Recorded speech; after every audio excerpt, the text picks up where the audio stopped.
Bien, en primer lugar quiero agradecer a Vicente Simón que haya venido a inaugurar el experto en mindfulness. Es uno de los primeros en España de las técnicas de mindfulness y por tanto creo que es un honor tenerlo aquí con nosotros esta tarde. Por otra parte, quiero dar la bienvenida a los alumnos del experto en mindfulness. La sesión de hoy va a ser, Vicente estará con nosotros hasta las 5:30, tendremos luego un descanso y después ya os quedaréis conmigo y ya os explicaré todo el programa que vamos a seguir y un poco la forma de participar, el material que tenéis que traer, etcétera. Bien, por lo tanto, primero os dejo con Vicente y luego ya continuáis conmigo. Muchas gracias por haberme invitado a la dirección del experto y bueno, pues aquí estamos, vamos a hacer lo más posible este rato de estos puntos. Lo primero, yo quisiera preguntaros, ¿vosotros tenéis idea alguno o varios de mindfulness? Un poquito. ¿Cuánta gente? Que diga cuánta gente ha hecho. Bueno, no hay bastante. Pues creo que haya bastante. Bien, entonces vamos a hacer, yo he preparado pues una charla un poco introductoria, general, un poco para ir poniendo en su contexto lo que vais a aprender a lo largo del curso, ¿no? Lo que tengo entendido. Bien, entonces vamos a empezar diciendo que por una parte, pues que como sabéis, pues mindfulness es algo que se ha puesto de moda, quiero decir que eso es innegable y se pueden hacer muchas teorías por qué, pero es un hecho que se ha puesto de moda, ¿no? ¿Y de dónde procede? Bueno, pues el principio un poco se puede... El principio absoluto, desde luego, hace miles de años, ¿no? Pero, bueno, el nombre de la palabra mindfulness pues, se debe a este hombre que es John Kabat-Zinn, vamos, no a él exactamente, pero él lo popularizó y él comenzó en los años 70 en el Massachusetts Medical Hospital en el estado de Massachusetts. Pues empezó, él, primero hay que decir que es biólogo, que ni es médico ni es psicólogo, cosa que mucha gente cree, por cierta razón, deduce que es psicólogo, que es médico, lo cual ni es psicólogo ni es médico. Él era biólogo, o es biólogo, y estaba haciendo trabajos de investigación en el hospital. Y entonces, por aquella época, pues como muchos jóvenes americanos en aquella época, se interesó por la meditación, por las tradiciones orientales y concretamente por el Zen. Y entonces lo que había aprendido en meditación se le ocurrió plasmarlo en un programa para atender a pacientes de su hospital, pacientes crónicos, por ejemplo, dolor crónico, cáncer, problemas de columna, cosas que la medicina tradicional occidental pues no tenía demasiado éxito. Y así creó el MBSR, que después se ha convertido en algo muy popular o muy extendido. Pero yo creo que él tuvo, por una parte, la visión de hacer un programa en un ambiente científico y luego que se preocupó de publicar y de que la ciencia se ocupara de ese asunto, ¿no? Entonces, el hecho es que la meditación pues, ha pasado a los grandes medios, es decir, que hayan portadas, como veis ahí, pues del Time, más de una portada dedicada a la meditación y a mindfulness, pues son cosas que realmente lo que indican es la existencia de una gran popularidad, un gran tirón mediático de este término. Bien, por otra parte, las publicaciones científicas pues, han ido en ascenso de forma exponencial, como veis aquí, las publicaciones científicas que tienen la palabra mindfulness, de alguna forma tratan de mindfulness en su título. Bien, lo que aquí está pasando de alguna forma es que tenemos la confluencia de tres cosas, o tres disciplinas. Por una parte la más antigua, que es la práctica contemplativa, que se encuentra pues, en todas las culturas, por supuesto, luego la psicología, los conocimientos psicológicos, y luego la neurología o la neurobiología, digámoslo así, es decir, los conocimientos sobre el cerebro, ¿no? Y entonces estas tres cosas han confluido en la segunda mitad del siglo XX y son las que han hecho posible pues, que apareciera este concepto de mindfulness que nos ocupa.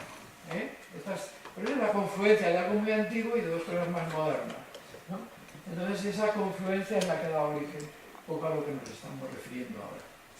Claro, a mí pongo esta frase de John Kabat-Zinn, porque me parece muy importante que no se inmediatamente conceptualice mindfulness como una técnica, aunque tiene cosas técnicas. El problema de la palabra es complejo porque la palabra es muchas cosas. La palabra no es solo una técnica, no es solo, digamos, una filosofía, son muchas cosas. Y por eso la palabra en sí misma pues es un poco problemática, pero como la palabra ha tenido éxito nadie la va a cambiar ahora, evidentemente. Bien, entonces, aquí tenéis, bueno, desde el punto de vista de los terapeutas, pues decir que esta frase de Daniel Siegel yo creo que expone muy bien la situación. La práctica de la atención plena puede considerarse el entrenamiento básico para la mente de cualquier terapeuta. Es decir, que la mindfulness es una forma de entrenarse en terapia, o entrenar la mente del terapeuta, porque hay un gran paralelismo entre lo que se hace en la meditación y lo que se hace en la terapia. En la meditación uno lo hace consigo mismo, en la terapia uno lo hace con el paciente, pero en el fondo existe la misma situación. Luego, esta cita pues, nos viene a decir que realmente la práctica de mindfulness puede ser un recurso para entrenar a terapeutas de cualquier orientación teórica, ya que ofrece a los terapeutas un instrumento para influir sobre los factores que más explican el éxito del tratamiento. Esto lo escribió Paul Fulton en este libro, que fue uno de los primeros que aparecieron sintetizando, ahora hay muchísimos, claro, pero este es uno de los libros pioneros en que se unía la mindfulness y la clínica o la psicoterapia, de Paul Fulton, de Christopher Germer y de Ronald Siegel. Entonces, Cayún es un hombre del sudeste asiático que tiene la característica de que, aunque está en el mundo anglosajón, desde el punto de vista lingüístico, pues no está en el mundo americano. Pero ha creado una escuela de psicoterapia basada en mindfulness y en terapias cognitivas que tiene a mí me parece muy interesante. Y lo que dice es esto, dice, el llevar a cabo una terapia basada en mindfulness sin implicar personalmente en la práctica regular es improductivo y debería desaconsejarse. Es decir, esto es una advertencia para que quiera dedicarse a hacer terapia con mindfulness, que primero que haga mindfulness, que primero que él haga su meditación y después que con eso haga algo más. Pero que lo que no se concibe desde el punto de vista incluso del sentido común es que uno pretenda aplicar técnicas de mindfulness sin practicar la meditación, aunque de hecho hay gente que lo intenta hacer. Eso es otra historia, pero lo digo porque realmente sí que hay gente que lo trata de hacer. Bien, aquí yo he recogido una serie de definiciones que lo que tratan precisamente es de un poco de situar el significado del concepto de mindfulness, ¿no? Que ya he dicho antes, pues que es un significado difícil porque con la palabra se hace referencia a muchas cosas. Por eso yo hablo muchas veces del movimiento mindfulness, porque realmente es como una especie de movimiento social, pero también son otras cosas, ¿no? Esta definición, primero la histórica, que lo que dice es que es la asimilación por parte de la cultura occidental, especialmente de la ciencia, de las tradiciones meditativas. Es decir, un poco se refiere a lo que he dicho antes, al poner los tres circulitos. Que lo que ha pasado es que las tradiciones meditativas de todo tipo que estaban ahí desde hace muchos siglos han sido estudiadas por la ciencia y están siendo asimiladas por la cultura occidental. Es verdad que eso en muchas de las tradiciones meditativas. El budismo especialmente ha tenido, digamos, gran influencia y la sigue teniendo. Y la pregunta de por qué, yo creo que hay razones de tipo histórico, es decir, que las cosas han sucedido así, porque gran parte de los que fueron a Oriente se encontraron con el budismo sobre todo, Y por otra parte, por una característica muy especial del budismo, que el budismo es como una psicología. Es decir, si os interesáis por el budismo y os metéis en leer sobre el budismo, veréis que el budismo realmente es una psicología. Es algo que es muy alejado de lo que es una religión para nosotros occidentales, que tenemos otro concepto de la religión, y realmente es una psicología. Y como tiene tanto tesoro psicológico metido allí, pues le estamos sacando partido a esos conocimientos psicológicos que tiene el budismo y que otras tradiciones no lo tienen. Por ejemplo, el taoísmo, que me parece interesantísimo, pero no tienen esa riqueza psicológica que tiene el budismo. Por eso se explica que el budismo haya tenido tanta influencia, o sea, y siga teniendo influencia, es decir, que todo mindfulness está bastante impregnado del budismo por esas razones, por su gran carga de tipo psicológico y también en parte pues, porque históricamente ha sucedido así, podría haber sucedido de otra forma. Bien, luego esa definición neurológica, conjunto de prácticas orientadas a la optimización del funcionamiento cerebral, porque eso es también como se puede mirar mindfulness, como aprendemos cosas sobre el cerebro y luego pues utilizamos esas cosas que hemos aprendido para funcionar mejor, ¿no? Y claro, ahí estamos descubriendo cosas sobre el cerebro con ayuda también de la tradición, pero evidentemente cada vez hay más conocimientos actuales que provienen de la ciencia. El cultivo de las facultades más específicas del cerebro humano y que más nos diferencian del funcionamiento de otras especies. Es decir, lo que hacemos en mindfulness, bueno, luego lo volvemos a decir, pero lo digo ahora, lo que hacemos es cultivar una parte de nuestra conciencia que es solo humana, que es la capacidad de observar lo que hace la propia mente. Esa capacidad, de momento, si no sabemos nada más, pues solo la tenemos los humanos, por lo menos de hacerlo con tanta potencia como nosotros.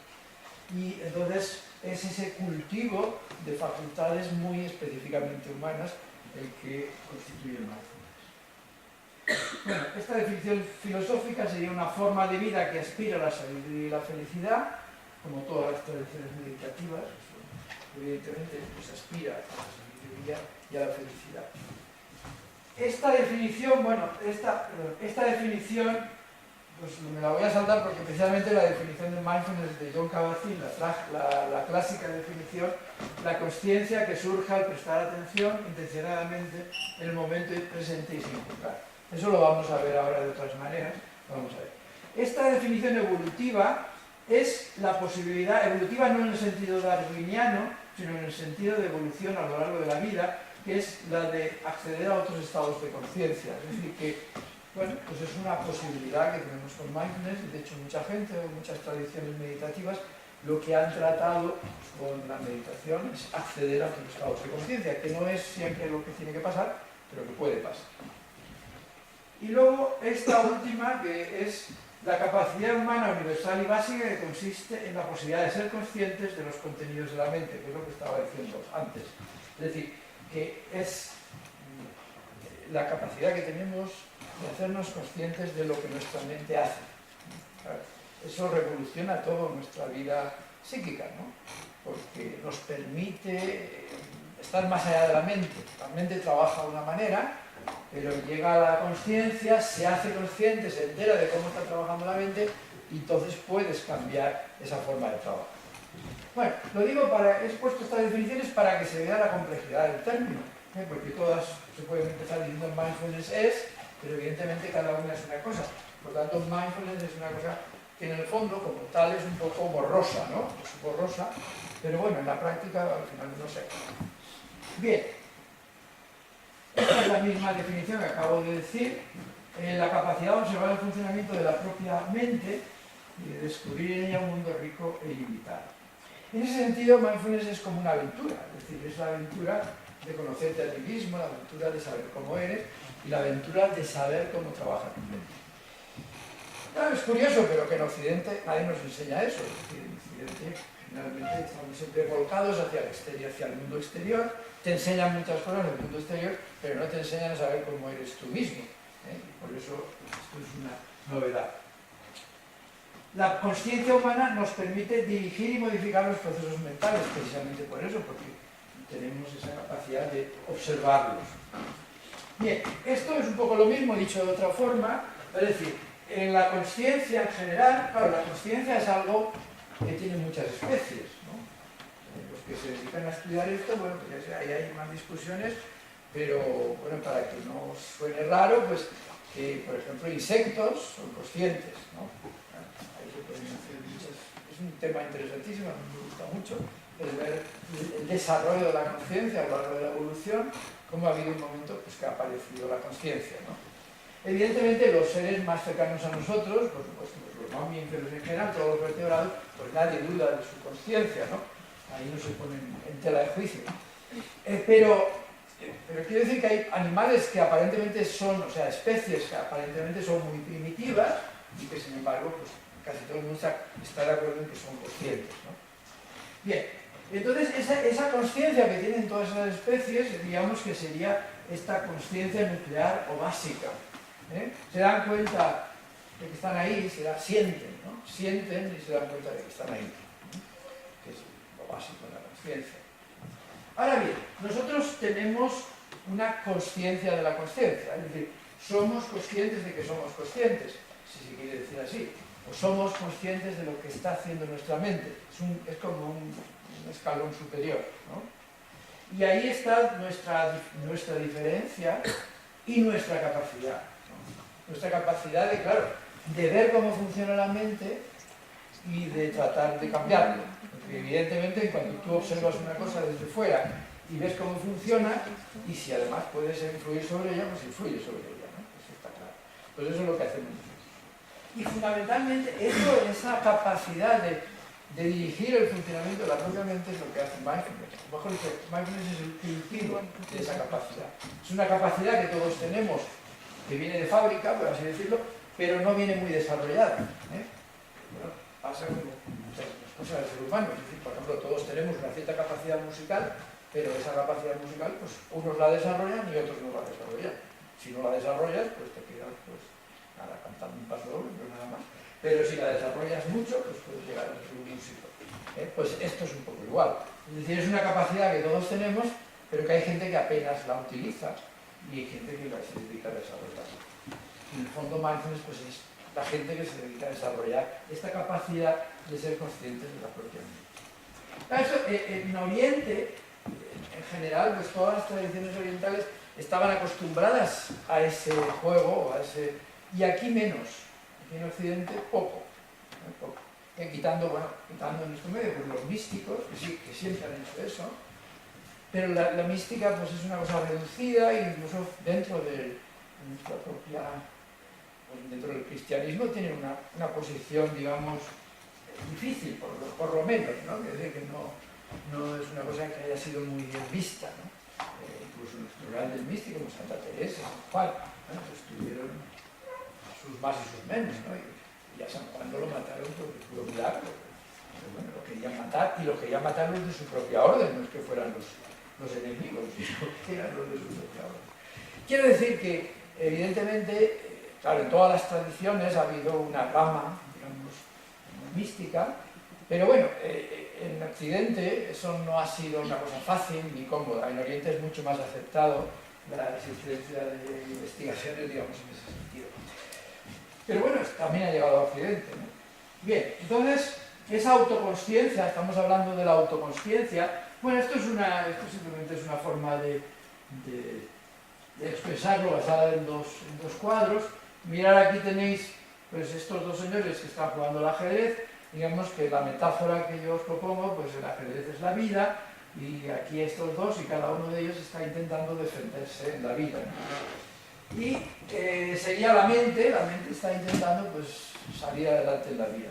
Pero aquí tenemos a esta señora que está fijándose en lo que hacen ellos, y principalmente en lo que hace este, y esto es como la consciencia de la consciencia, es decir, que lo que hace tu mente está siendo como supervisado por una instancia, que en este caso es una instancia también mental, y esa es la diferencia de nosotros, el resto de seres vivos, ¿no? Todos nos defendemos frente a la vida, todos tenemos una mente, vamos, todos los seres evolucionados en un cierto nivel, vivos y inmovibles, pues las plantas no. Pero todos tenemos una mente con la que nos defendemos del medio interno y sobrevivimos en el medio interno, pero luego nosotros tenemos como una supramente que nos permite supervisar a la mente en sus actuaciones. Bien, por lo tanto, mindfulness es un poco el camino para desarrollar esta consciencia superior. ¿Vale? Esto lo quiero decir a veces porque, bueno, un poco para salir al paso de ciertas como prejuicios o preconcepciones que no resultan, yo creo que del todo ciertos. Es decir, que mindfulness inicia un proceso de transformación que no sabemos cómo va a acabar. Quiero decir que si tú empiezas si abres la caja de Pandora de tu propia mente, lo que vas a descubrir pues no lo sabes. Por definición, no lo sabes, porque si no, ¿para qué lo vas a hacer? Ya sabes lo que hay ahí dentro, ¿no? Pero no lo sabes. Quiere decir que puedes llevarte sorpresas. Quiere decir que empiezas un proceso de descubrimiento que, bueno, pues ya veremos a dónde te lleva, ¿no? No digo que te vaya a llevar a ningún sitio malo, pero te digo que hay que tener un grado de apertura ante lo desconocido, ¿no? Esto va un poco en contra de la forma de vender mindfulness como una cosa que te promete, yo qué sé, la felicidad o la no ansiedad o la... Entonces, bueno, es verdad que se producen muchas de estas cosas, pero si uno se lo toma en serio, le lleva a un camino de descubrimiento que realmente no sabes cómo vas a acabar, porque tú eres un cerebro nuevo en la vida y vamos a ver lo que tu cerebro da de sí. Por eso digo yo esto, ¿no? Estoy en contra de lo que se dice normalmente. Pero claro, va un poco en contra de creer es que yo voy a hacer, va un poco en contra de la actitud de decir yo quiero conseguir tal cosa y por eso voy a hacer meditación. Dice no, porque a lo mejor cuando hagas meditación no quieres conseguir tal cosa. Entonces no te pongas ahí porque estás mal puesto, ¿no? O sea, no lo hagas para conseguir nada. O sea, no hay que hacerlo para conseguir nada. Hazlo por sí, por conocerte a ti mismo y por descubrir. Pero no lo hagas para conseguir nada, porque a lo mejor no lo consigues, y a lo mejor tomas el camino diametralmente opuesto. No sabes lo que va a pasar. Lo haces precisamente para orientarte en el mundo, no para tomar una dirección determinada. Bien, otra cosa muy importante es que esta es una metáfora budista. Los budistas son muy buenos con las metáforas. Y entonces ellos hablan de que el Dharma tiene dos. El Dharma es una palabra difícil de traducir. El Dharma, por una parte, pueden ser objetos, y en este caso es más o menos la práctica o la doctrina. Es una palabra endiabladamente difícil de traducir y por eso al final acabas diciendo la palabra original que es Dharma. El Dharma, digamos que es la tradición, es la doctrina, es la práctica, bueno. Entonces dice que el Dharma tiene dos alas, la sabiduría y la compasión, es como un pájaro, y si le falta un ala no puede volar. O sea que lo digo sobre todo para llamar la atención de que hay dos cosas, la sabiduría y la compasión. Y claro, generalmente la gente que se ha metido al principio, la forma en que mindfulness se ha transmitido en nuestra cultura, hasta recientemente, ha hecho más caso de la sabiduría que de la compasión. Es decir, se ha fijado más en la sabiduría, en la parte cognitiva, que en la parte afectiva. Y no hay que olvidar que la parte afectiva es igualmente importante que la parte cognitiva, porque si no el pájaro no vuela. O sea que esa idea me parece muy importante que la tengáis ya desde el principio, si sois nuevos, de que hay dos cosas, o sea que no es cognición, todo, sino que es cognición y afecto. Por otra parte es lógico, porque no hay ningún cerebro, ni humano, ni de cualquier animalito, que no tenga una gran parte afectiva. La afectividad no es una cosa que se puede desconectar, no es un teclado, no tienes ahí un mando y dices, ay, no, la afectividad la desconecto. No, es imposible. Es decir, todo es afectivo y todo es cognitivo. La división entre cognición y afecto es una división de la psicología, con sus pros y sus contras, y cada vez se ve que es más desafortunada, en cierta forma, ¿no? Porque, claro, no hay nada que no sea afectivo. También podría decirse lo mismo, que no hay nada que no sea cognitivo, pero claro, están las dos cosas juntas. Es decir, que intentar separarlos, pues no tiene mucho éxito. a veces nos va bien para ciertas explicaciones, pero quiere decir que todo el sistema nervioso todo es afectivo y todo es cognitivo, que no hay forma de separar ahí cosas, porque está todo junto. Y por eso también es lógico que el mindfulness, pues claro, siempre estén las dos cosas, la sabiduría y la compasión. Que podamos un poco abstraer en algunos momentos una parte, bien, pero en general tienes que reconstruirlo al final. Por ejemplo, ahora está muy de moda esta clasificación. Es una clasificación práctica, más que teórica. Entonces, fijaos que estas es lo que se llaman las habilidades mindfulness. Tenéis la atención focalizada, que es la meditación de concentración, lo que en Oriente se llamaba, bueno, en algunas tradiciones samatha, en otras no, claro. Esta es la tradición, digamos, del budismo del budismo Theravada, del budismo más antiguo, por así decirlo. Bueno, la atención focalizada hoy día es casi siempre lo que hacemos al principio de la meditación. Ahora, la forma de empezar a meditar suele ser, en general, es concentrarse en una cosa. ¿En qué cosa? Pues en la respiración. Puede ser otras cosas, pero la respiración tiene muchas ventajas. Por tanto, concentrarse en la respiración, por ejemplo, es un caso de meditación focalizada, de atención focalizada. Claro, esa atención focalizada es muy importante desarrollarla. ¿Por qué? Pues porque no estamos entrenados, porque no hemos entrenado esa habilidad de dirigir la atención a donde queremos. Y la dirigimos, estamos allí un par de segundos y se te va a otro sitio, ¿no? Y para poder contrarrestar eso, para poder tener la atención donde tú quieras, se desarrolla la atención focalizada, la meditación de concentración. Esta segunda habilidad, que se llama meditación de campo abierto, que corresponde en líneas generales al vipassana oriental, también se le llama atención receptiva o conciencia de campo abierto, es decirle a la mente, yo te doy libertad, puedes mirar donde quieras, pero yo te observo. Y claro, esta es, paradójicamente, es un poco más difícil que esta, porque sí que es verdad que le dejas la mente libre, pero también es verdad que no te puedes distraer, es decir, que tienes que estar siempre pendiente de observar a la mente. Esto es la que se llama la de campo abierto. Y luego describen esta tercera habilidad, que son las prácticas generativas, que es la compasión, pues el ala del pájaro de la compasión, que luego pues, el budismo de origen budista se divide entre la bondad amorosa y la compasión. Parece que lo tengo aquí separado, a ver. No lo tengo aquí. Bueno, pues simplemente os lo digo,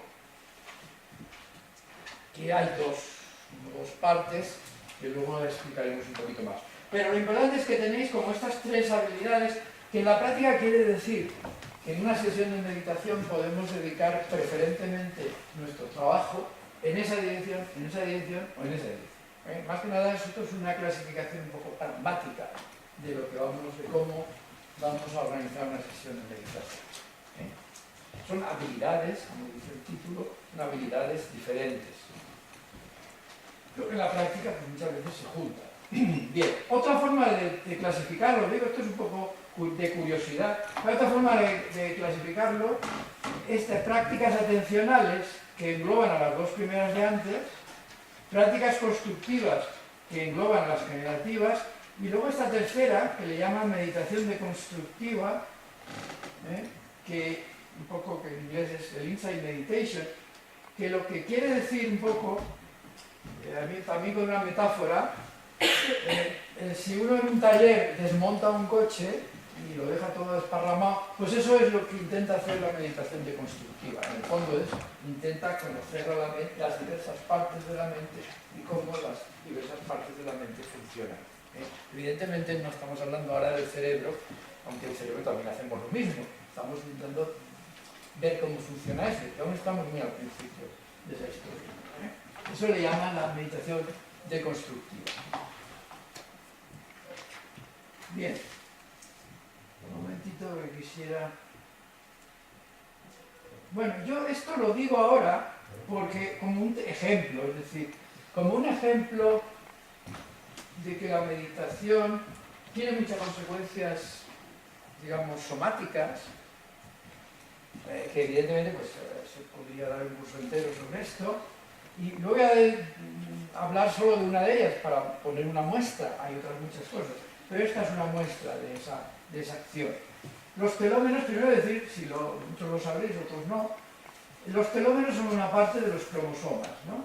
Es la parte esta, son unas caperucitas que están al final de los cromosomas, fragmentos de DNA al final de los cromosomas, y se parecen pues, a las puntas de los cordones de los zapatos, que, bueno, como sabéis, pues llevan ahí una cosita metálica que es para que no se deshilachen. Y que realmente tienen aproximadamente la misma función, que no se deshilachen los cromosomas.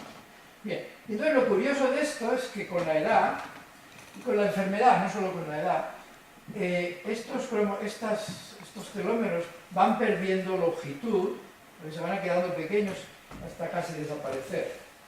Y entonces es un muy buen predictor de la edad y del estado de salud del individuo. Es decir, que cuanto mejor estás, más grandes tienen los telómeros. Y cuanto peor estás, peor tienen los telómeros. Aquí tenéis un dibujito en plan divertido del joven con telómeros muy grandes y del viejo con telómeros muy pequeños. Bien. También se influye por el estrés. Es decir, que a mayor estrés, más cortos son los telómeros. Y a menor estrés, más largos son los telómeros. Es decir, que si una persona está sometida a estrés durante mucho tiempo, va a producirse un acortamiento de sus telómeros, o sea, en la práctica va a producirse un envejecimiento.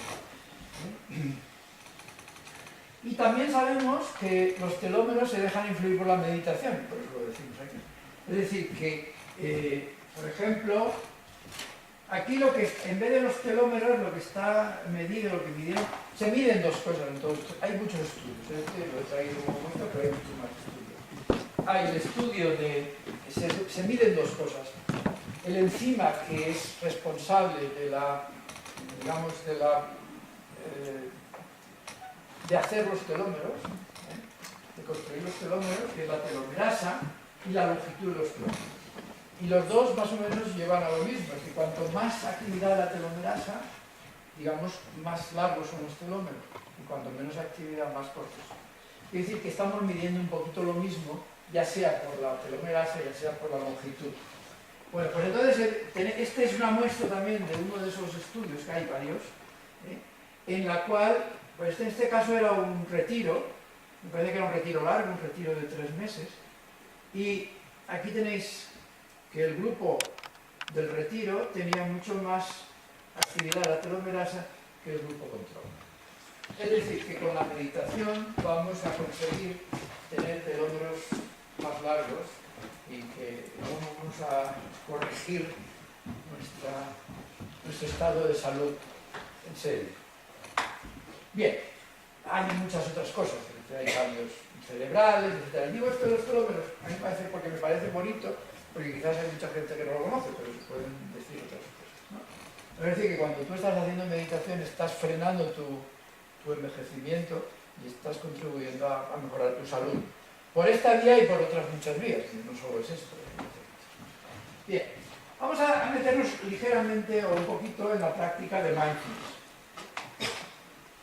Como decía antes, yo suelo dividirlo un poco más con finalidades docentes que otra cosa, dos aspectos, el cognitivo y el afectivo, como hemos dicho antes. Es una forma de explicar. El aspecto cognitivo, bueno, este es mi libro en donde explicaba estas cosas, explico estas cosas, y ahí una de las formas de introducirlo es hablar de dos componentes en mindfulness. Esto viene de un autor canadiense que ya publicó en 2004, que ha sido bastante bien aceptado, y él habla de dos cosas, ¿no? Lo que yo llamo la instrucción fundamental, le llamo así porque es lo que le tienes que decir a alguien que haga, haz esto. La instrucción fundamental, y luego la actitud, ¿cómo haces esto? Digamos que ese es el qué y el cómo.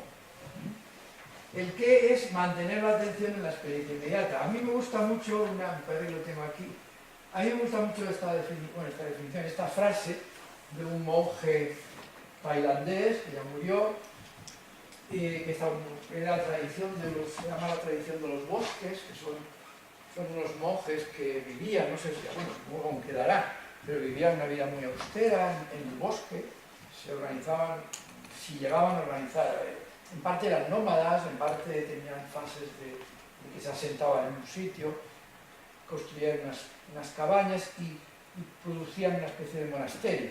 El monasterio estaba constituido por unas cuantas cabañas, cada cabaña tenía un monje y luego un edificio, digamos, central en donde se reunían. Eso era un poco Luego tenían una vida muy austera, se levantaban pues, a las 4 de la mañana, se iban a pedir al pueblo, a pedir alimentos, la gente les daba de comer, pues los mantenía en ese sentido, luego volvían, hacían la meditación y luego ya no comían hasta el día siguiente y llevaban una vida pues, muy austera. Y este Ajahn Chah era un hombre que pasó luego a ser muy conocido, porque de hecho pues, cuando murió recibió honores de jefe de Estado, podéis imaginar la trascendencia que tuvo en Tailandia. Bueno, y este hombre, pues como tantos otros, pues él pues, prácticamente nunca escribió nada, pero como fueron bastantes americanos y fueron a tomarle notas y a grabarle charlas y tal, y luego las han transcrito y han salido libros, pero no ves, bueno, son de él, pero que no los ha escrito él. Bien, y él dice esta frase que a mí me parece enormemente descriptiva: aparezca lo que aparezca en la mente, simplemente obsérvalo. Esa es la esencia de la meditación, es decir, observa tu mente. Es igual lo que aparezca, me es igual, pero observa. Esa actitud de observar lo que aparece, eso es la esencia de la meditación. En el ejemplo que hemos dado antes de la respiración, lo que pasa es que esta orden se la das un poco restringida. Le dices, no te dejo que observes los pensamientos, no te dejo que observes las emociones, solo te dejo que observes la respiración. Pero bueno, es una variante. Pero siempre es esto, aparezca lo que aparezca, observa. Es decir, aparezca lo que aparezca, estate atento a lo que hace tu mente. Observa lo que hace tu mente. Esa es la esencia. Esa es la instrucción fundamental. Y claro, al hacer eso, ¿qué pasa? Pues que empiezas a desarrollar la capacidad de observar de tu mente. Empiezas a desarrollar esa capacidad de observar, que es la consciencia superior, que decía antes, ¿no? La consciencia propiamente humana, la que nos hace capaces de hacer esta hazaña de tipo cognitivo, que es la de mirar lo que hacemos. Entonces esta es la instrucción fundamental. Y luego la actitud, es decir, ¿cómo hacemos eso? ¿Con qué actitud? Esta es más compleja de definir, así como la instrucción fundamental es muy fácil de contar, cuando digo que sea fácil de hacer, pero sí que es fácil de explicar. La actitud es más difícil de explicar, es más difícil también de transmitir, ¿no? Pero bueno, digamos que, bueno, esto, antes que nos metamos en la actitud, brevemente, una tecla.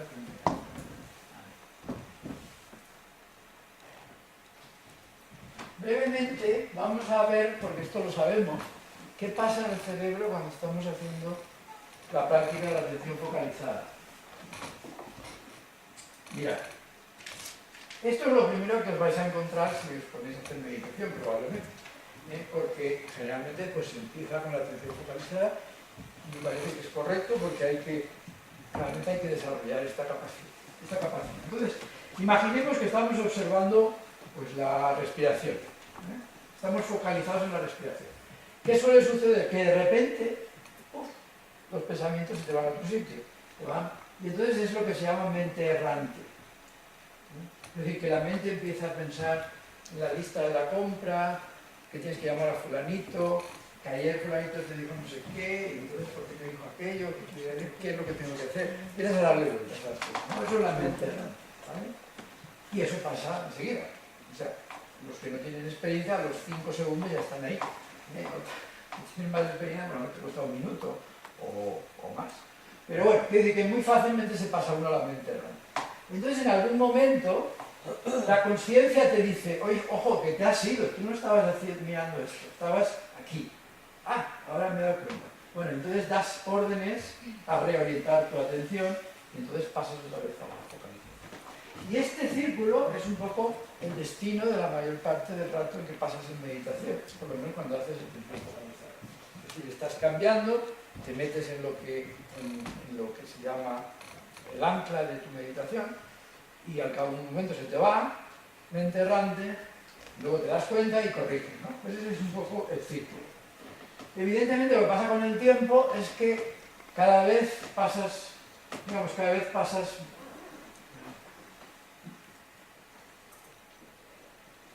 pasas más tiempo aquí y menos tiempo aquí. Eso es lo normal, aunque a veces también cuando uno se te va. Bien, entonces resulta que tenemos como dos estados fundamentales, el de mente errante y atención focalizada, y tenemos que hay tres redes neurales, hoy ya lo sabemos, que son las encargadas de mantener esos estados. La red de modo por defecto, que es donde está la mente errante, por así decirlo, la de relevancia, que es la que hace el cambio de agujas, y la red ejecutiva central, que es la que te mantiene en la atención focalizada. Esto es así, dicho de una forma muy sencillita, porque esto se va a complicar, se está complicando y se complicará más, porque evidentemente el cerebro es muy complicado. Entonces, tenemos esos dos estados y alternamos entre esos dos estados y hay unas redes neurales responsables de esos dos estados. Eso es lo que sabemos hasta ahora, ¿no? Que, bueno, luego esto pues, un día se podría... Aquí tenemos la red de modo por defecto, o una representación muy esquemática de la red de modo por defecto, que es la de la mente errante. La red de... ¿Cómo la traduzco yo aquí? La red de relevancia, eso es. Uy.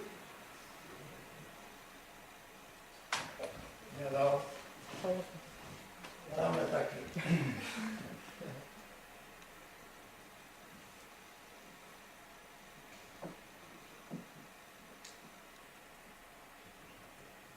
La red de relevancia, que es la que hace el cambio, y la red ejecutiva central, que es la que está focalizada, ¿no? Ya digo que con esto va a haber muchos avances y se va a complicar mucho más, pero no está mal empezar por aquí, que eso más o menos está claro.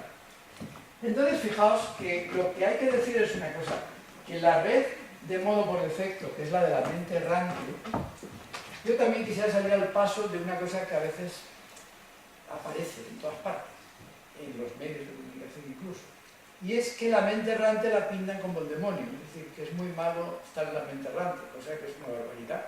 La mente errante es una parte normal del funcionamiento cerebral y la necesitamos. Otra cosa es que no comprendemos ahí muy bien cómo, para qué. Probablemente una de las teorías, yo creo, más plausibles, es que la mente errante está haciendo un modelo, continuamente está haciendo un modelo de cómo es el mundo y de cómo va a ser el mundo. Y ese modelo es como una referencia para que luego podamos hacer predicciones y podamos hacer planes y cálculos para el futuro. Entonces la mente errante está haciendo continuamente, claro, se dieron cuenta de que era una mente que se ponía en marcha precisamente cuando estabas, entre comillas, no haciendo nada. Es decir, cuando dejabas tranquilo al sujeto que no tuviera que hacer ninguna tarea, se ponía en marcha esto inmediatamente. Entonces lo que se piensa es que es una red que lo que hace es un poco hacer modelos de la realidad para poder luego predecir. Tener en cuenta que el cerebro es una máquina de predicción, es una máquina de predecir el futuro y de planificar el futuro. Está ahí. Eso cada vez se ve más claro, una máquina de prospección, ¿no? Claro, porque es lógico, porque para sobrevivir tienes que prevenir lo que va a pasar.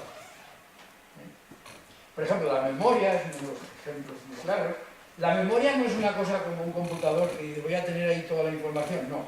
La memoria está ahí para que puedas predecir el futuro.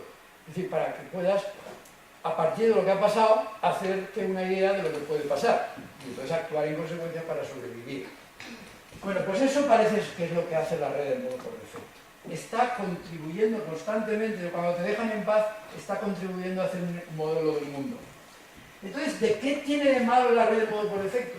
Pues cuando ciertas cosas toman el control de esa red y se pasan todo el rato haciendo cosas que no convienen, entonces es malo.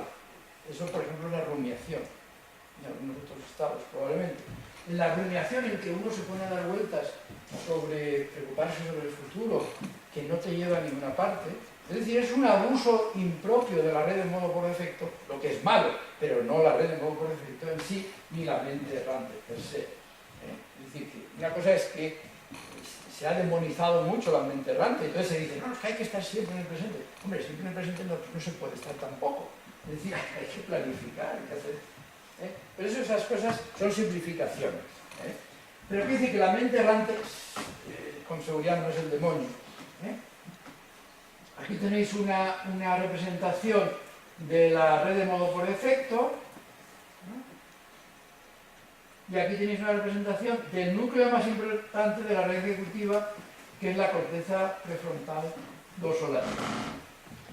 Bueno, cosas relacionadas con la mente errante: la cognición creativa, la planificación del futuro, la memoria autobiográfica, reflexionar sobre acontecimientos, teoría de la mente, razonamiento moral, compasión reflexiva, es decir, cosas que no son malas en absoluto. Focalización, pues memoria de trabajo, atención selectiva, integración intermodal, la propia voluntad, es una historia más complicada. Pero mi mensaje un poquito es que esto va a evolucionar mucho porque los datos neurobiológicos nos van a dar una información muy interesante sobre cómo funciona esto. Pero bueno, que sí que se puede decir con tranquilidad que no demonicéis a la mente errante. Bueno, vamos a pasar esto un poquito por el tiempo. Bien, entonces volvamos a la actitud. La actitud es cómo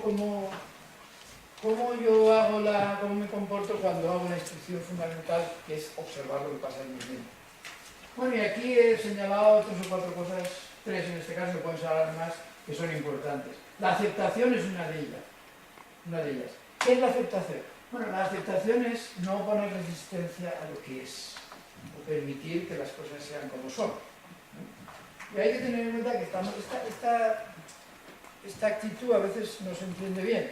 Es decir, es mejor decir que es la no resistencia. Cuando las cosas han aparecido las cosas, pues ya están ahí. Es decir, si puedes cambiar algo, lo podrás cambiar en el futuro, pero de momento tienes que aceptar lo que ya ha pasado. Esa silla está ahí, pues está ahí. Hay una escalerita, pues ahí está la escalerita. Es decir, el oponer resistencia a lo que ya es lo que es peor que no poner resistencia. Si queréis mirarlo así, es peor oponer resistencia que no poner resistencia. Es decir, trae más problemas el oponerse que el no oponerse. Resistirse que no resistirse. Y por eso se dice que la resistencia es igual a no aceptación. La resistencia es me resisto a lo que es.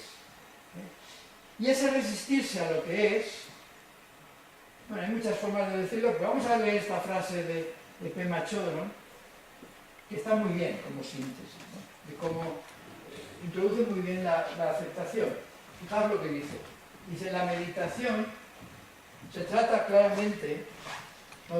de ver claramente lo que tenemos, el cuerpo que tenemos, la mente que tenemos, la situación que tenemos en casa, el trabajo que tenemos y la gente que hay en nuestras vidas. Fijaos que yo creo que no se olvida nada. Se trata de ver cómo reaccionamos a todas estas cosas. O sea, no solo lo que hay fuera, sino lo que hay dentro, cómo estamos reaccionando a estas cosas. Se trata de ver cómo son ahora mismo nuestras emociones y pensamientos, en este preciso instante, en esta habitación, en este asiento. Se trata de no intentar que desaparezcan, o sea, de no ponerles resistencia, de no pretender ser mejores de lo que somos, sino de ver con precisión y con ternura. Yo he subrayado esto, porque no es de la Pema Chodron, es mío el subrayamiento subrayado, que es una definición de meditación. Ver con precisión y con ternura. La parte cognitiva y la parte afectiva. Ahí lo tenemos. Ver con precisión y con ternura.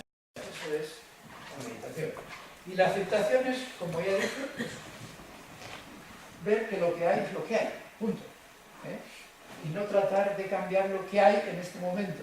En el momento de la meditación es un momento de paz, es un momento de hacer las paces con uno mismo y de aceptar lo que hay. Y de no enfadarse con lo que hay. Y de tener ternura con lo que hay. Por eso esas palabras del final están muy bien. Aquí también, de la misma Pema Chodron, hay otra frase. Darnos cuenta de que tenemos exactamente lo que necesitamos. De que lo que ya tenemos está bien. Claro, lo que pasa es que si tú empiezas a resistirte a lo que ya está, te pasan varias cosas. Primero, que sufres, lo cual ya es un mal negocio de entrada. Y segundo, que desaprovechas tu energía, porque la dedicas a cosas que no es hacer lo que quieres hacer, sino estar en guerra con lo que ya hay, cosa que es un poco absurda, lo que hay hasta ahí. Por eso ella dice, cada momento posee una enorme cantidad de energía y podemos conectar con ella. Pero para poder conectar con ella hace falta que aceptemos lo que hay. Si no, no conectas con tu energía, porque la estás dedicando a la resistencia. Otra forma de decir lo que es la aceptación es con la palabra consentimiento, si queréis. Consentimiento es una palabra que quizás a mí me gusta más que consentimiento, aunque sea empleado menos para esto, pero más o menos viene a decir lo mismo. Ahí tenéis una frase de este autor francés en un libro que habla sobre la alegría. Dice, esa misteriosa ley de vida que hace que el consentimiento, la aceptación de lo que es, abra la puerta a la alegría de vivir. El niño y la gente sencilla aceptan la vida tal como es. Toman la vida tal cual se ofrece, sin exigir que la vida sea diferente. El consentimiento nos abre la puerta a la alegría que teníamos cerrada. Es preciso nuestro consentimiento para que la vida sea amable. Bueno, hice una obviedad. Es decir, si tú estás siempre renegando, pues no vas a estar alegre y vas a ser feliz en tu vida. Pero claro, precisamente ahora en la sociedad hay una especie de ola de quejarse de todo, ¿no? Y bueno, pues eso es... Claro, eso te impide la felicidad, te impide la alegría. Y la gente que es alegre es la gente que es feliz, es lo mismo, ¿no? La alegría, por cierto, es una de los 4 inconmensurables de los budistas, una de las virtudes, digamos, inconmensurables, es la alegría, ¿no? La alegría de vivir, la alegría de estar vivo, ¿no? Es una gran suerte poder estar vivo, y además se acaba. La gente vive como si fuera a vivir miles de años, yo no sé qué idea tiene, y luego se queja de todo. Y es curioso, ¿no? Porque claro, estamos viviendo, nunca la humanidad, vamos, por lo menos nosotros, hay gente que sufre mucho, pero nunca la humanidad ha estado tan bien como estamos nosotros. Aquí tenemos un estado privilegiadísimo de todo, de salud, de asistencia sanitaria, de comodidad. Nunca ninguna generación, ni siquiera la de nuestros padres, ha vivido como estamos viviendo nosotros. Bueno, pero yo creo que es la que más se queja de todo el mundo, es decir, que nos quejamos de todo. Claro, el quejarse es una forma rápida de ser infeliz, de ser desgraciado, de creérselo, ¿no? Uno es infeliz. La alegría es la condición, y para ser alegres tienes que consentir que las cosas sean como son. Para estar alegres tienes que consentir, o sea, el consentimiento, ¿no? Es muy básico, pero es. Bien, otra cuestión de la actitud es la apertura y la curiosidad. Es decir, estar abierto a lo que pasa y estar curioso de lo que pasa y ver las cosas, en el fondo es ver las cosas como si fueras un niño, que es la primera vez que las ves, ¿no? Aquí tenemos un texto de Pessoa, de este poeta portugués, que es uno de los grandes poetas y escritores, y aún están encontrando, el hombre tenía un baúl allí, están encontrando cosas. Y él decía esto, este hombre es muy curioso, ahora os digo unas cosas, pero vamos a describirlo. En este instante lo siento, fuera alguien que pudiese ver todo esto como si no tuviese con ello más relación que el verlo. Contemplarlo como si fuera el viajero adulto llegado hoy a la superficie de la vida.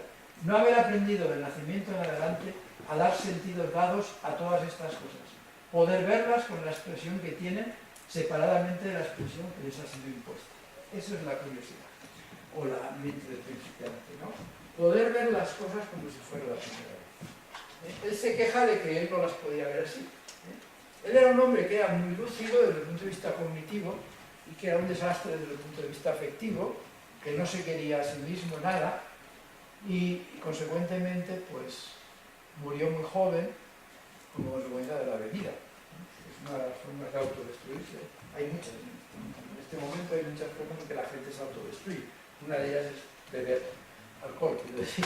Pero hombre, hay muchísimas más, hay muchas drogas. Uno se puede autodestruir de muchas maneras. Y este hombre se autodestruyó con el alcohol. Tenía una mente enormemente lúcida, pero carecía de autocompasión, evidentemente. No se trató bien a sí mismo y se murió a una edad que no tenía por qué eso. Entonces la curiosidad, la mente de principiantes es eso, estar mirando las cosas como si fuera la primera vez que las ves.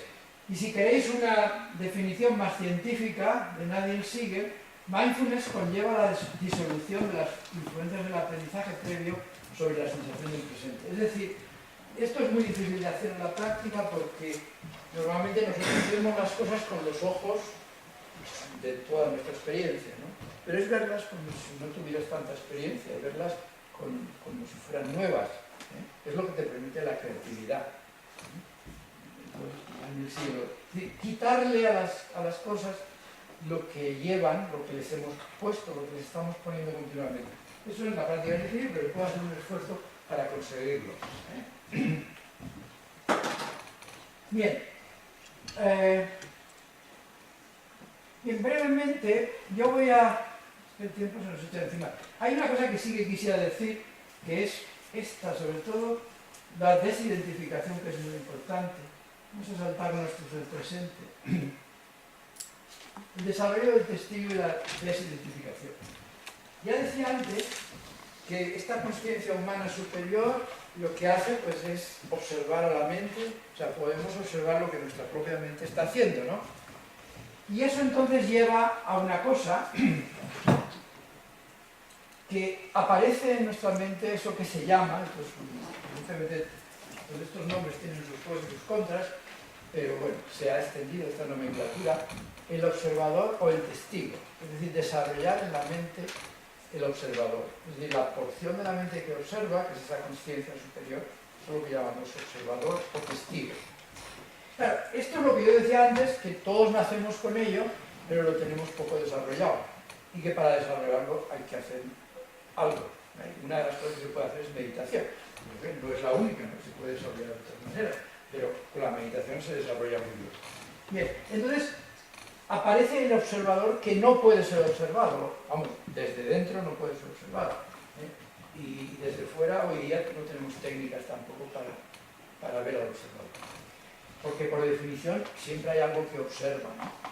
Bien, entonces lo más importante de esto, quiero saltarme, vamos a esta frase que lo dice, que lo explica todo muy bien. Esta frase es de Mathieu Ricard, que sabéis que es un monje, es un francés, hijo de un famoso filósofo francés, que estudió bioquímica, bioquímica, o biología, o bioquímica biológica, o algo así.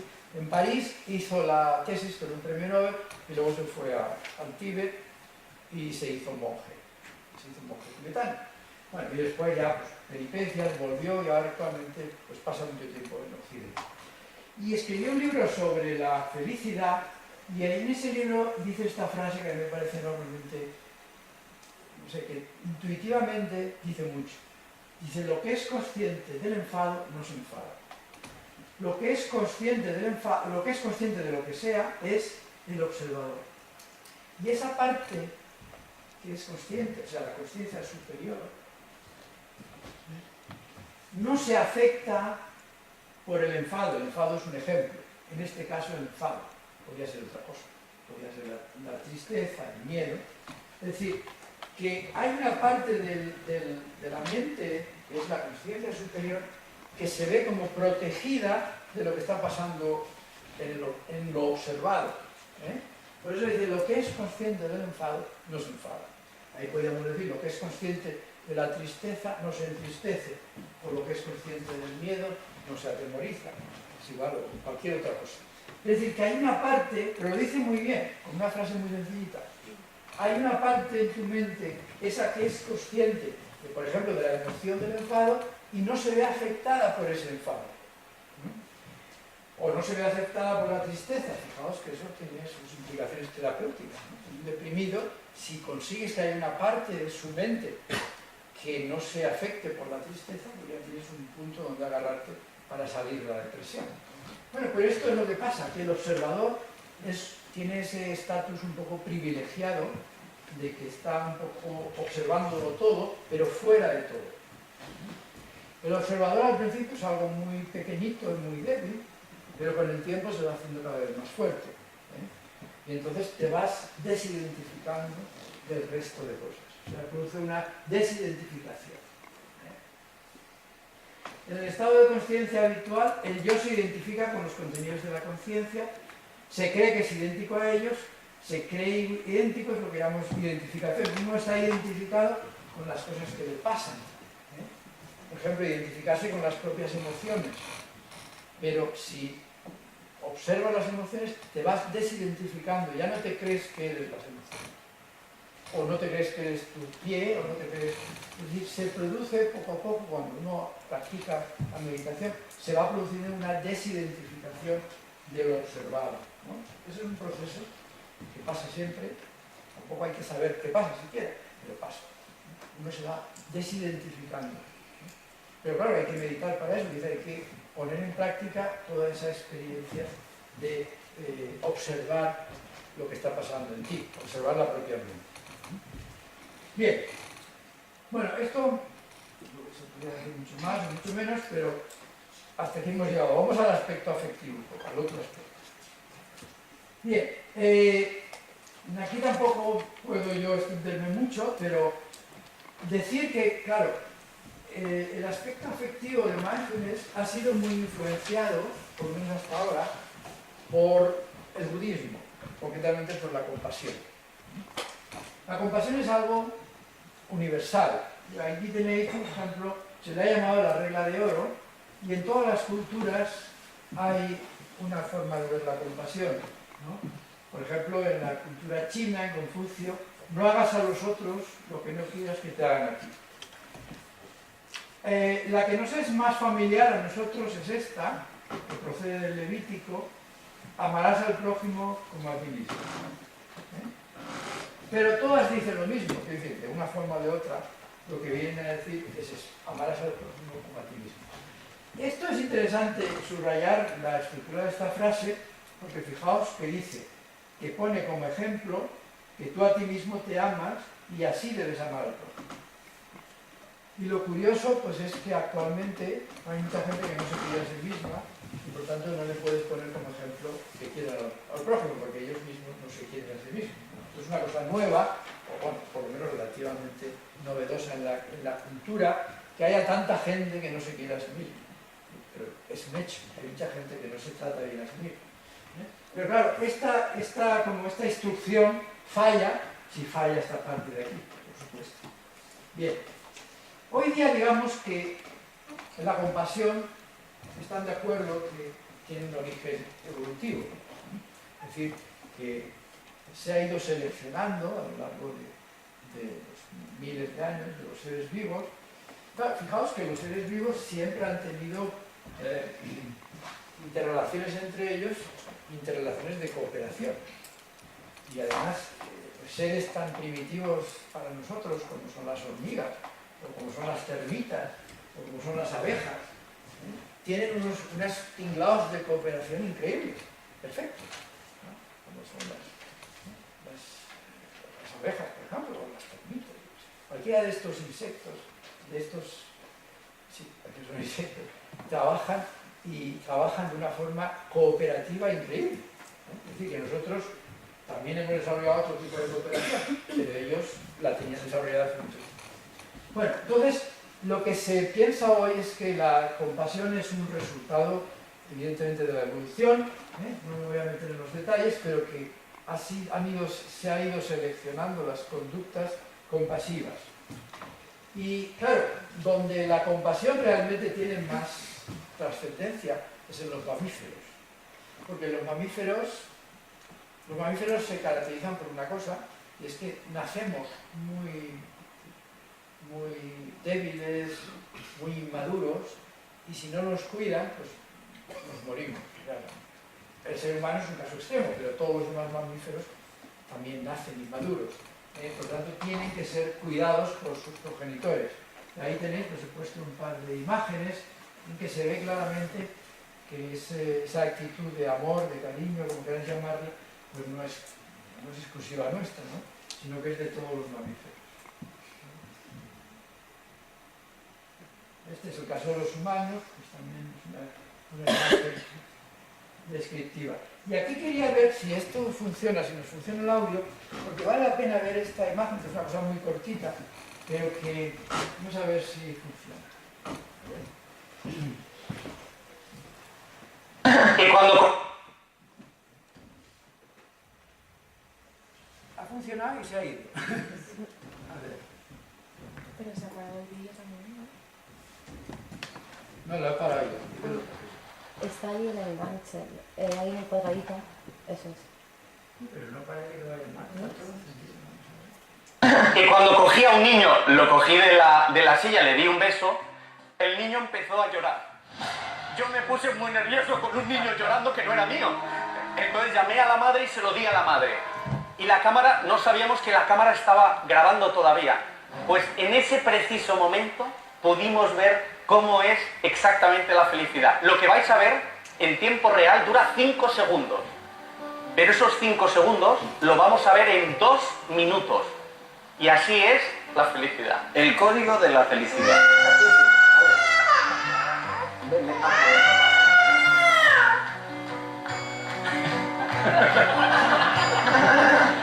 ¿Quién es el bebé?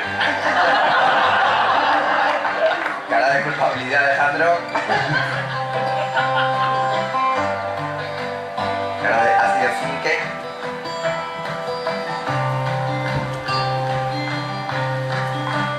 Oh. Ay,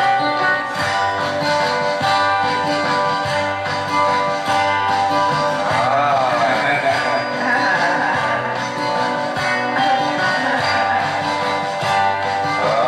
cosita.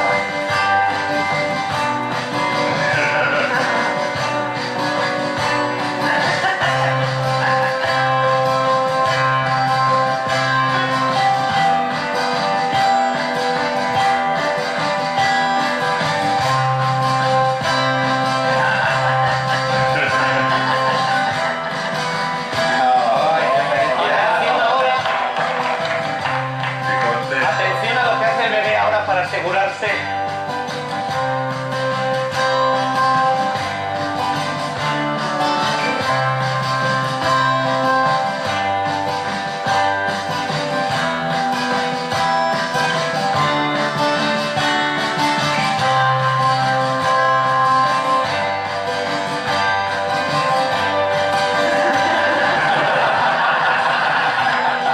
Mira la última. Oh, Sí, señor. Vete de aquí, te he dicho, no le subió.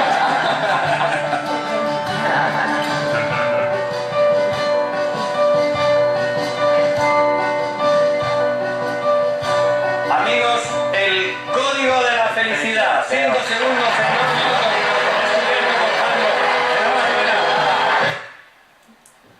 Bueno, como habéis visto, claro, la ventaja de este vídeo, que es una escena que hemos visto todos de alguna forma o de otra, pero lo bonito es que con la cámara lenta te das cuenta de lo que pasa.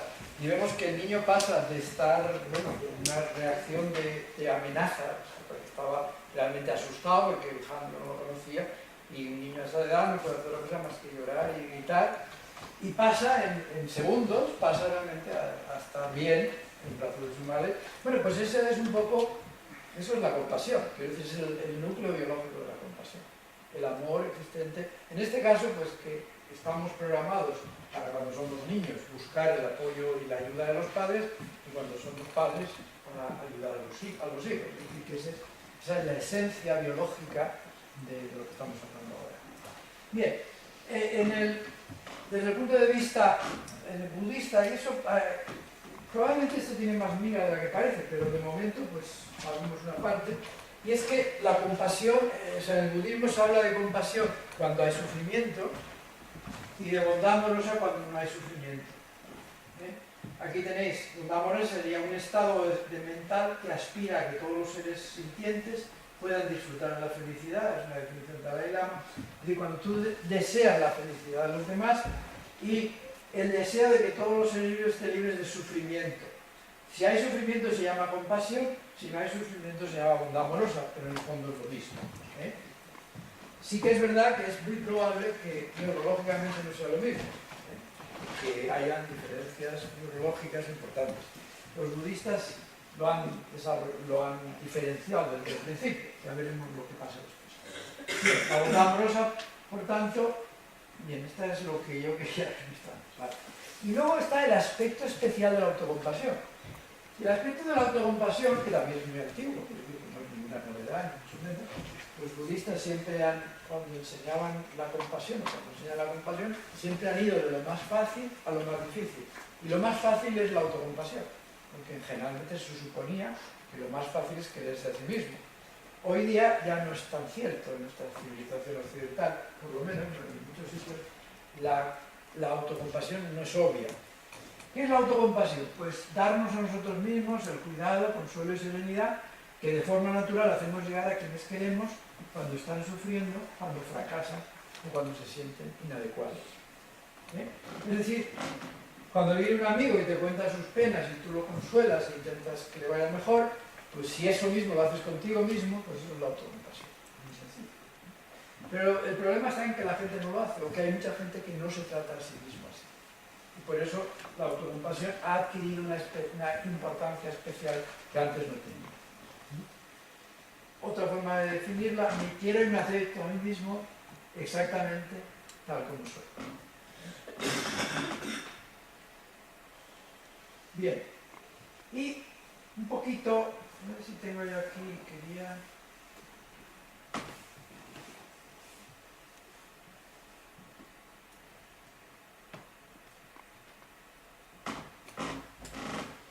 En realidad lo que yo quería un poco señalar es que decir un par de cositas que me están ahí sobre la compasión.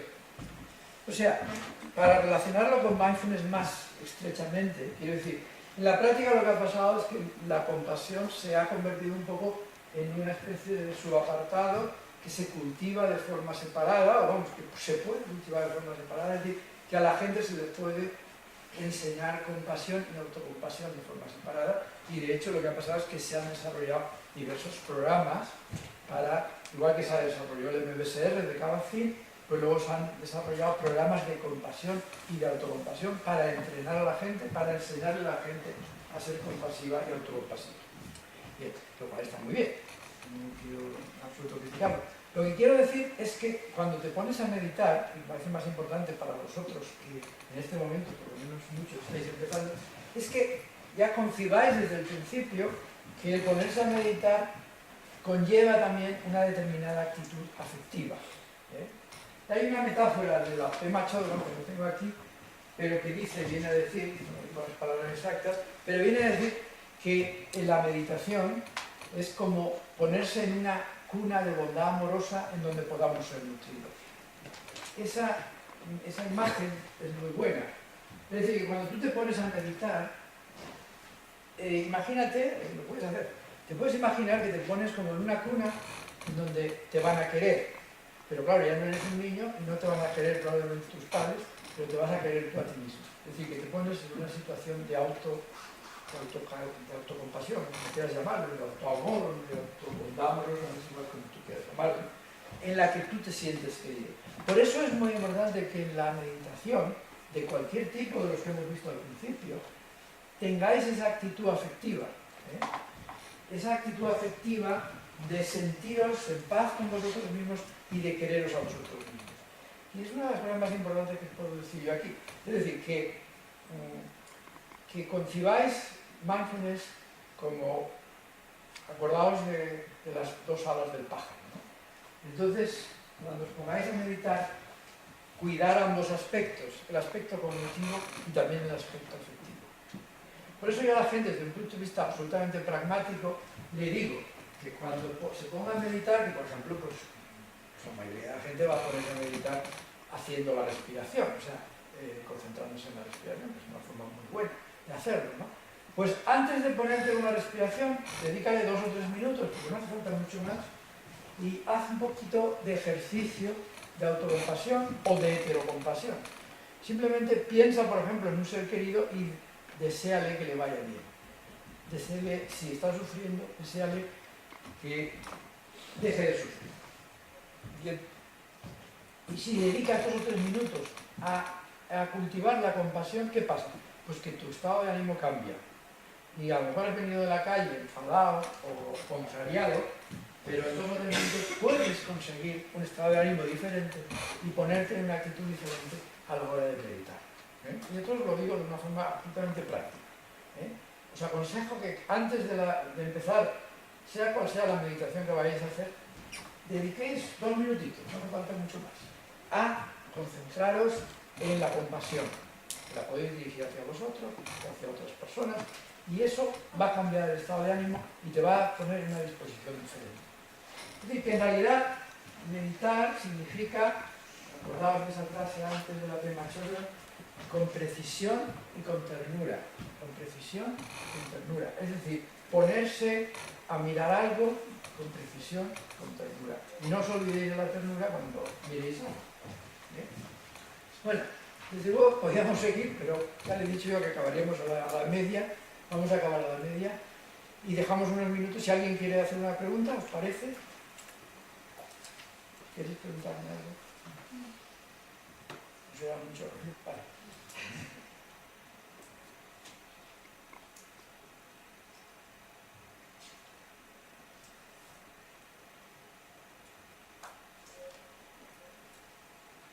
¿Estáis tranquilos? Pues nada. ¿No hay preguntas? Yo quería preguntar algo, pero no sé exactamente cómo. Adelante, haz un intento. Haz un intento. El tema de la compasión o de la autocompasión, si no se siente realmente, vamos a hablar de la autocompasión para no ser egoístas. Si yo no me quiero realmente, ¿cómo hago para que Pues ahí está, convencer a pues mi cabeza para que me quiera? Pues ahí tienes que practicar. O sea, quiere decir que en ese caso tienes que tomártelo en serio y practicarlo todo. Esforzar. Es decir, No, pensar claro, no, en- para eso hay técnicas. O sea, para eso hay técnicas. La autocompasión. Es decir, ahí fundamentalmente está la técnica de las frases, que es decir unas frases que, si quieres, pues te digo una de las más. Que yo esté a salvo, que yo las conoces. Pues tu meditación sería decir esas frases con absoluta concentración y sabiendo lo que dices, y la repetición de esas un día tras otro va llevando a que la gente vaya cambiando. Es decir, que la gente que se diagnostica a sí misma que le falta autocompasión, lo que debe hacer es practicar aquí. O sea que para eso se ha desarrollado todo el cuerpo de conocimientos que lleva a la práctica de la autocompasión. Es una pregunta muy buena, porque la podrían haber hecho mucha gente, probablemente aquí, y que, bueno, pues que hay cursos de autocompasión y que aunque no hagáis cursos, podéis practicar desde esta misma noche, podéis practicar un poquito de autocompasión. Muchas gracias. ¿Qué aconsejarías tú para una persona que quiere iniciarse en la meditación? ¿Cómo lo haría? Bueno, pues hay, digamos, la forma de ir a algún curso y la forma de hacer solo el asunto. Leer un poquito y... Yo estoy ofreciendo un curso online, por ejemplo, ahí de fuera tenéis un poquito de propaganda. Bueno, me parece que lo tengo aquí también, esperad un segundo. A ver, este curso, sí. Pero bueno, este es un curso, simplemente es una cosa cortita, pero aunque es verdad que la ayuda de los demás pues siempre ayuda, para la redundancia, uno puede hacerlo solo. Es decir, teóricamente uno puede hacerlo solo, simplemente leyendo un poco y sobre todo practicando. Porque aquí lo que hay que hacer es la práctica. Esto es como el nadar. Si no te echas al agua no vas a aprender a nadar. Puedes saber muchísimo sobre natación, puedes saber todo lo que se sabe, pero si no te echas al agua no sabrás nadar. Esto es lo mismo. Está bien que se aprenda, que se sepan cosas, pero lo más importante es que medites, que te sientes y te pongas a meditar. Eso es lo más importante.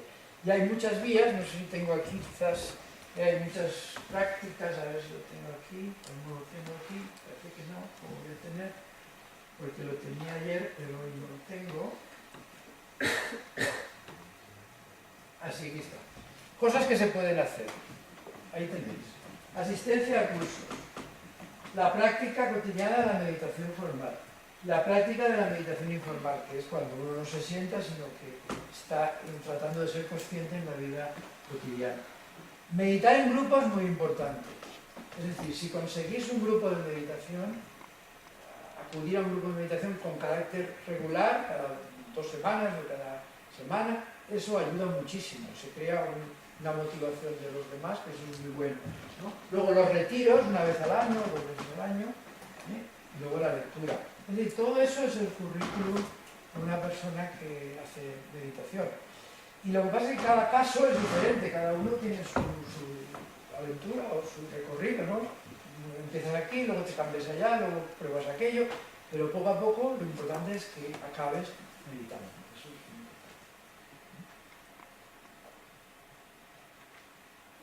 importante. En primer lugar, felicitarte por la presentación, me parece magnífica, para los neófitos pues, muy interesante. Desde el punto de vista, porque sí que he visto mucho publicado a este respecto, con una práctica más o menos habitual de meditación, ¿cuál es el timing, cuál es el tiempo que se necesita para adquirir unos conocimientos básicos en mindfulness? Es decir, a partir de, son varios meses, es decir... La gente percibe cambios pronto, en cuestión de semanas, digamos. Nosotros semanas la gente percibe cambios, lo cual lo que debe llevarte es a meditar más. Pero, claro, cuando, por ejemplo, los estudios que hay científicos, la gente pues lo que habla es de horas de meditación y suele ser cuestión de miles de horas. Es decir, los monjes que han meditado mucho pues llevan 30, 40, 50.000 horas. Una persona normal pues puede llevar 1.000, 2.000. Si lo piensas, pues es como hacer una carrera, o como aprender a tocar el piano, pues más o menos las horas que puedes necesitar. Para tener una carrera, pues yo supongo que serán unas 2.000 horas.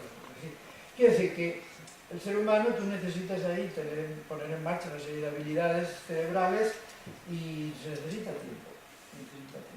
Y también hay que decir que es muy variable, porque claro, hay gente que, digamos, que lo aprovecha mucho, poco tiempo, y hay gente que necesita más. Pero a nivel así muy básico, la práctica te dice que la gente lo suele, en cuestión de semanas, suele notar cambios. Ahora hay que hacerlo. Esto sí.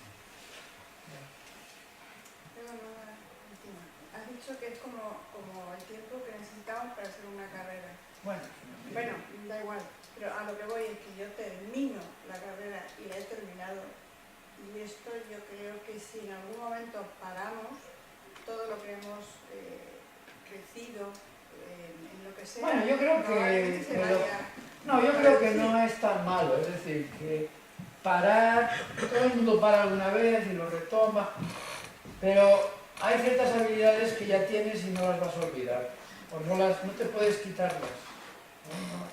No hay demasiada vuelta atrás. Yo creo que precisamente la consciencia hace que llegue un momento que es al revés, que llegue un momento que ya ella sola, aunque tú no medites, va haciendo su camino. Quizás pueda haber unas fases críticas en que no vas a avanzar mucho, pero luego hay un momento en que es imparable el proceso, porque ya se ha puesto en marcha el proceso y ya es autónomo. Ahora, lo que en la práctica se ve es que la gente que realmente se dedica nunca se la deja. Pues aunque tengan miles de horas de meditación, siguen meditando. Los monjes estos van 40, 50.000 horas y siguen meditando. En parte también porque a ese nivel pues es una actividad muy agradable, una actividad gratificante en sí misma, ¿no? Pero al principio no es tan gratificante. Al principio hay que, como todo, como si te dicen que hay que tocar el piano y tienes que hacer escalas, supongo, yo no lo he hecho, pero es muy aburrido al principio, pero es igual.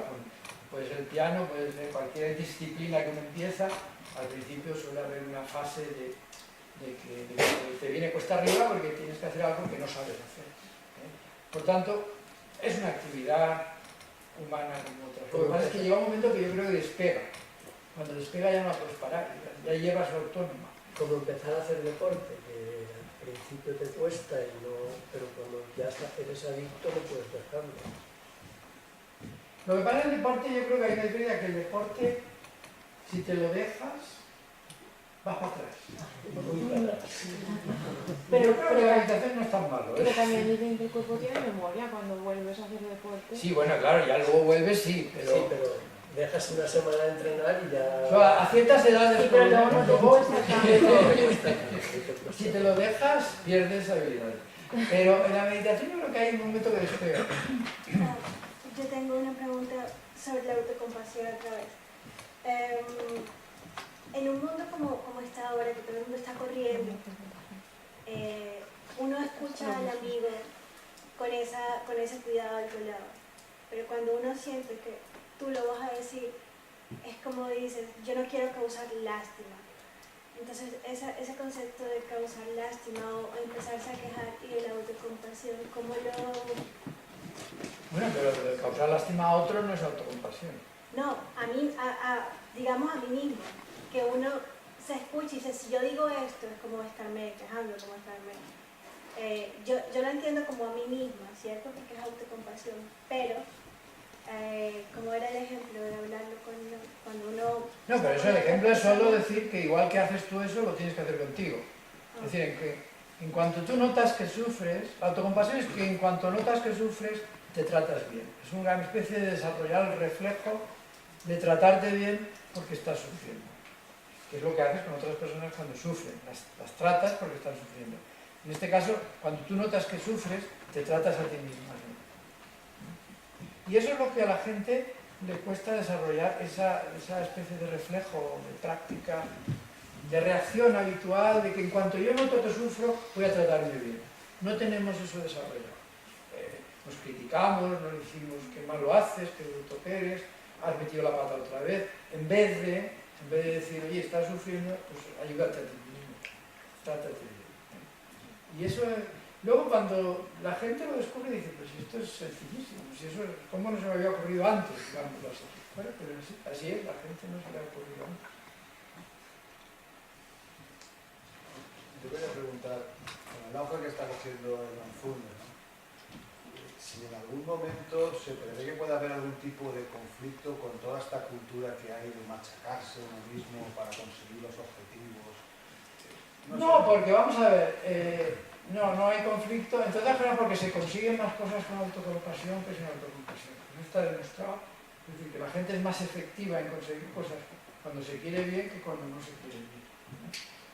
Y conflictos, o sea, vamos a ver, el problema que yo veo es que con toda esta, digamos, difusión, a pesar de todo, la gente no lo practica demasiado bien. Quiero decir que lo que hay es mucha venta del producto, pero practicarlo realmente es una cosa muy íntima, muy personal. Sí, pero yo me refiero, hay gurús también por el otro sentido hoy en día, toda la gente que se machaca, que hace, que no se tiene autocompasión y que dice, pues esto es cuestión de machacarse, de tirar para adelante, de si quieres puedes, y todo este tipo de mensajes que están dando otro tipo, digamos, de... Si quieres puedes, pero ¿a qué te refieres? Es que no acabo de ver, ¿a qué gente te refieres?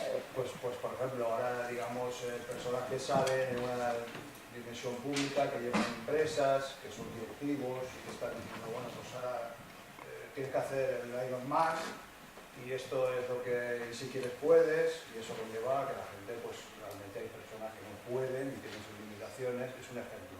Sí, ya sé lo que quieres decir. Sí. Con la agresividad también. Sí, por ejemplo, estos entrenadores de los atletas. Sí, pero es que hoy está también bastante metido a nivel de las empresas, a todo nivel. Parece también que hay por ahí, digamos, como un mensaje, ¿no? de que con la voluntad se quiere todo sin necesidad de profundizar en este tipo. Bueno, yo creo que esas actitudes, pues sí están y seguirán estando. Lo que pasa es que, bueno, no contradicen mindfulness, es decir, que mindfulness lo que te dice es trátate bien. El que no se trata bien llegará un momento en que lo pagará. Su salud lo va a pagar. De alguna forma, su salud psíquica o física, y lo va a pagar.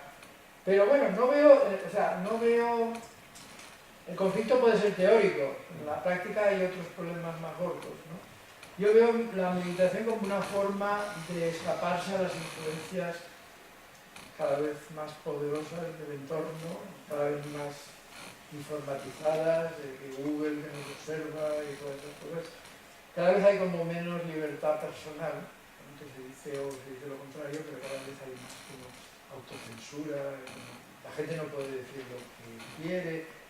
Y esto es una forma de, digamos, de mantener la independencia personal. Pero la única forma es conocerte a ti mismo por dentro. Y los demás no se tienen ni que enterar. A lo mejor se enteran, pero no hace falta que se enteren. Si tú lo haces. Sí.